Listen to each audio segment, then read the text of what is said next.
The whole world, and especially Instagram, makes you think you should be better. Do more, be more, have more, and then you'll be happy. But what if this approach is wrong? In my experience, life responds to courage most of all, and the rest of self-improvement is usually just masturbation in disguise. Here's why. I felt sorry for guys packed into gyms, trying to look like how Calvin Klein or Tommy Hilfiger said they should. Is that what a man looks like? Self-improvement is masturbation. Now self-destruction.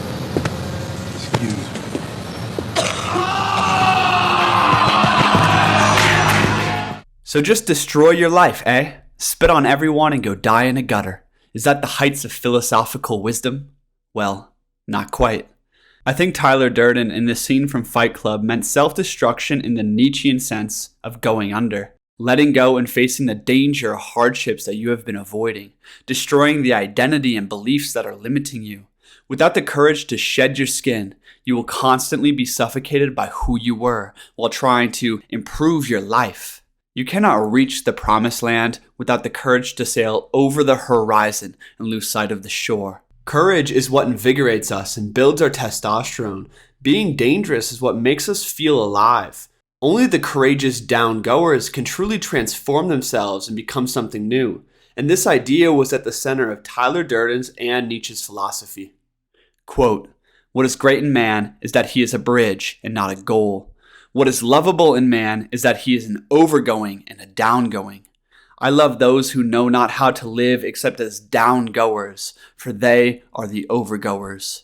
Nietzsche. Downgoing is one of the most important concepts in Thus Spoke Zarathustra and is central to all of Nietzsche's philosophy, and yet almost no one talks about this. Downgoers are those who willingly face the unpleasant and difficult seasons of life. They offer their current selves up as a living sacrifice and face the discomfort of change. Zarathustra, the fearless sage, embarked on many great downgoings in Thus Spoke Zarathustra, where he descended into the world of muck and man and shared his message of the overman or Ubermensch. To paraphrase him, only those who are downgoers can give birth to the overman. Only those who cheerfully descend can be free and become something more. This is an interesting bit of counterintuitive wisdom most of us need to hear. As far as I'm concerned, only Nietzsche and Tyler Durden called it out. You don't need to be better. You need to be more dangerous and your life will naturally fall into place. Going under is how you go over. All your self-improvement and philosophy is bullshit without downgoings. So let's talk about it. The general population constantly tries to fix what is broken. Life. Self-improvers also constantly try to fix what is broken. Themselves. Everyone, and I mean everyone, is trying to improve life the best they can and get what they want. The problem is, 99% of people are dead wrong. Oh, I need more money and relationships and to eat better and start doing yoga and ice baths. Fucking ice baths. That's what's gonna make my life awesome. That's what I was missing. Nietzsche called BS on this. In reality, most of our wants are just a cope. We are terribly good at lying to ourselves and avoiding the truth. For instance, many of you keep scrolling educational or personal development videos on YouTube because you are avoiding an action you need to take. Some people's entire life is a coping mechanism to deal with the dumpster fire that is their relationships. And still others glorify being alone, when in reality they're too scared to approach girls. Humans are great at rationalizing their actions as virtuous, when in reality fear, weakness, and conformity are secretly ruling them. To illustrate this point, imagine two towers. One represents your current life, and the other represents your highest life. Here's you standing in your current shabby tower. Here's your disciplined floor, and maybe it's pretty good. Here's your balcony of dreams and your sex dungeon of addictions and your mediocre relationships and everything else. Here's the scaffolding of personal development, philosophy, pleasures, happiness, and all the coping mechanisms you have. Under your tower is a sea of fear, death, and unknown dangers. Over there, across the sea, is the tower you actually want. It is filled with vitality, greatness, harmony, and freedom. To get to the beautiful tower, you must face the monsters in your basement, your addictions and fears and attachments that keep you stuck inside. You must learn to follow your heart boldly and shed your skin.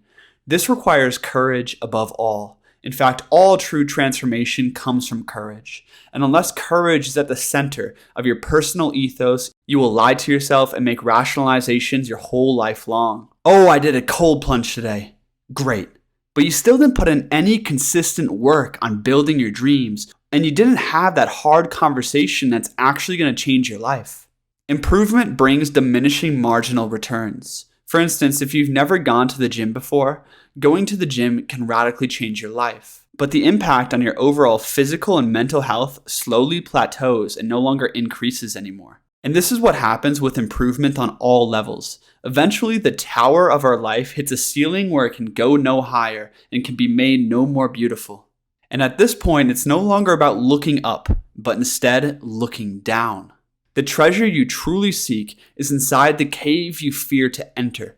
It's not about how much more you can improve, but how much truth and fear you can face.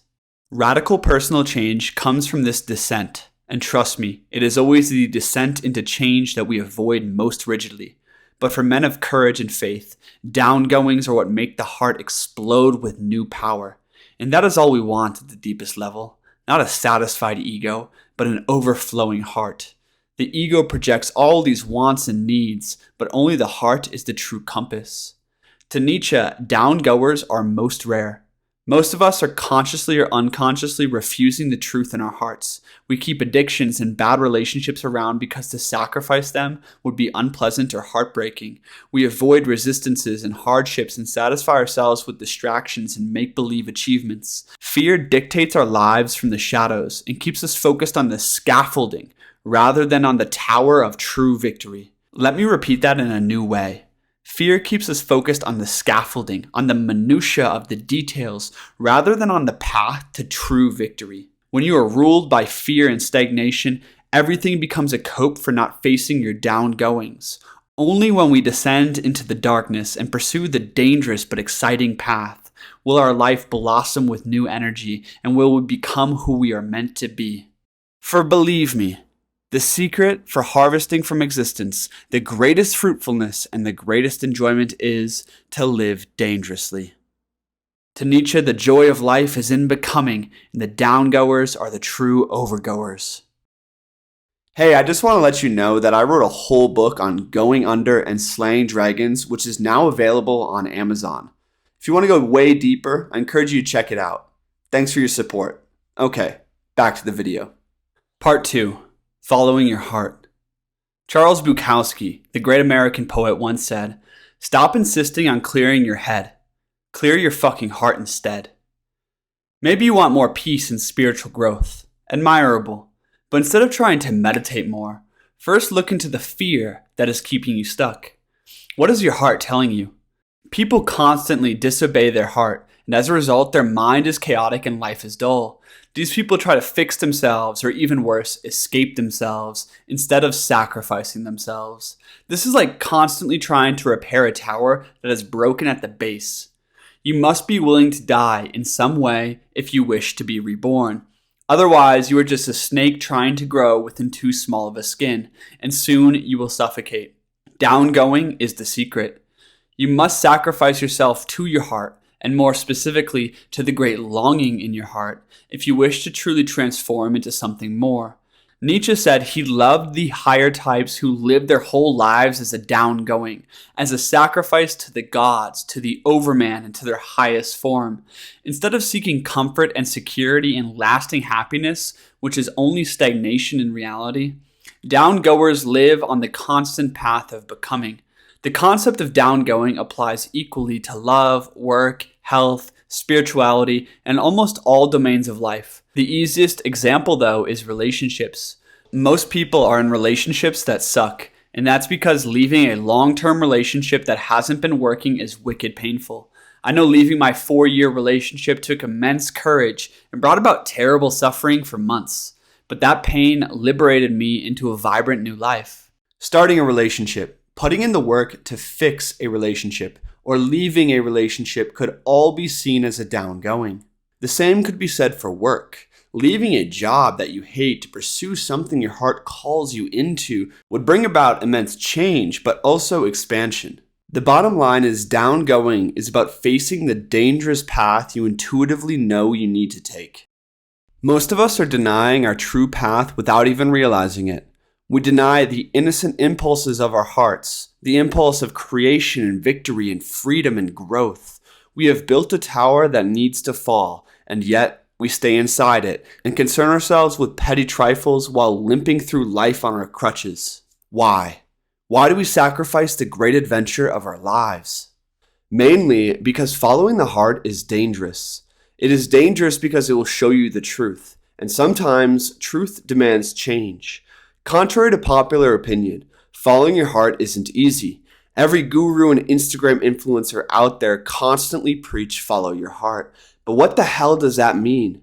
To me, it means following your joy and following your fear. Both require courage because the heart rarely presents the safe, easy, and rational path, but more so, just vague feelings and intuitions. In fact, the heart will lead you toward where you have the most resistance, excitement, doubt, and fear. For instance, leaving college to pursue my own path and start a YouTube channel many years ago was bonkers, but undeniably thrilling. Leaving the love of my life after years of stress was so damn excruciating, yet a relief. Writing a book was a hellish battle with resistance and doubt every single day for 2 years that no one could understand unless you do it. Leaving behind the addictions that ruled my adult life was terrifying. I didn't know how to function without my crutches. All of these events created enormous downgoings in the Nietzschean sense, a season of pain and hardship and loss. But my heart demanded each act of courage for some unknown reason. To do otherwise only made my life worse and more miserable. A season of transformation is always indicated by a turmoiled heart. And let me be clear, the heart will lead you through hell, but that's how you reach heaven. This sentiment is an echo of some of my favorite excerpts of my book. Quote, "This is the secret of rebirth. When the heart starts singing, stop thinking and follow it. The mind can deceive you in every way imaginable, but the heart doesn't know how to lie. The heart is the compass. When the heart is pained, it also whispers of the way. The hard times of grief and suffering come to help you attune to your heart. Use them." Part 3, starting with another Nietzsche quote. "I love him who has a free spirit and a free heart. Thus his head is only the guts of his heart. His heart, however, causes his downgoings." Nietzsche. "Thus his head is only the guts of his heart." I love this line so much. Let's break that down and get a bit more philosophical. When you work to free your heart and spirit and follow them sincerely, your mind clears itself out. The ego becomes a vehicle of your deeper nature and truth. Your thoughts fill with the courageous impulses of your heart. But the heart holds dangerous truths, parts of your psyche yet to be revealed. The heart causes your downgoings because it demands you shed your skin and offer up a sacrifice. It demands you sacrifice what is comfortable but stagnant for what is unknown and exciting. Nietzsche proclaimed himself an initiate of Dionysus, and Dionysus to him was the secret genius or daemon of the heart. Dionysus was the god of becoming, the primordial force that inspires growth and transformation and ecstasy. Dionysus is the initiator god, and personal initiation always starts with severance and descent into the fruitful darkness. And there, in the darkness and pain, is where the wild, ecstatic, and innocent energies start to emerge. Nietzsche claimed to love those who live their entire lives as great downgoings. Instead of pursuing the easy and pleasurable life that traps most people, downgoers choose to pursue their highest victory, even if it means facing great fear. Downgoers give themselves entirely over to the courageous impulses of their heart, and in doing so, they learn to live beyond themselves. And from Nietzsche's perspective and my own experience, this art of downgoing and overgoing is the most joyful experience of life. What I've learned is that you can't really overcome yourself and flourish until you're willing to let go and shed your own skin. Life responds to courage most of all, and the downgoers are truly the overgoers. Hey, thanks for watching Wisdom Warriors. I'm Christian, and I'm looking for a few ambitious young men to join me in 2024. Together, we will be systematically applying principles from Nietzsche and my book to help you win your strongest life. If that interests you, there's a link in the description below for a free one-on-one call with me, and I'll see you over there. If not, I'll see you at the next Nietzsche video. Thanks for being here. Peace.